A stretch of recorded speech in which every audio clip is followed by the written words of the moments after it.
Hello guys! Welcome back to my channel. So for today's video ay magluluto tayo ng adobong bangus. Kaya ito guys yung ating mga ingredients na ating kakailanganin. Ito yung ating bangus. Meron tayong bawang, sibuyas, luya, paminta, toyo, at saka yung ating suka. Bukod dyan guys ay gagamit din tayo ng asukal at mantika. Kaya let's start sa ating pagluluto.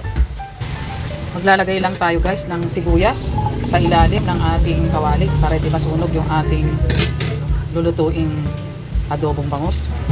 Isunod na natin yung ating mga bangus.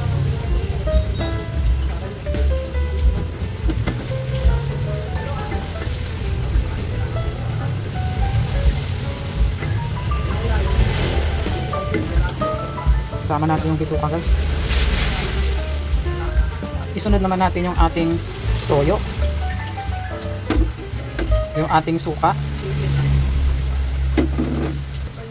at ilagay natin sa ibabaw yung ating mga bawang, luya, at saka sibuyas.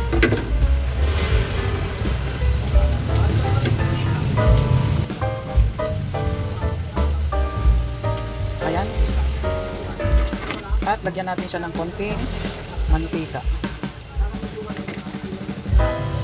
Kaya takpan muna natin guys, antayin lang natin siyang kumulo. Ganyan lang guys ang pagluluto ng adobong bangus. Pagsabay-sabayin lang natin ang ating mga ingredients, antayin lang natin siyang kumulo. Ating niluluto, ayan, kuluan na. Kaya balik rin natin guys para yung kabila naman ang maluto.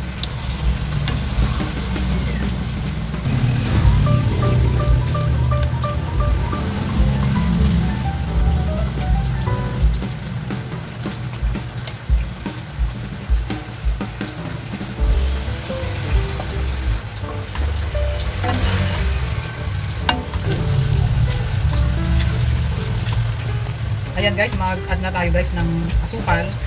Ito na po guys yung ating last ingredients. Kaya antayin lang natin guys na matuyo yung ating sauce ng ating adobong bangus. Kaya takpan ulit muna natin. Update guys sa ating niluluto. Wow, sarap.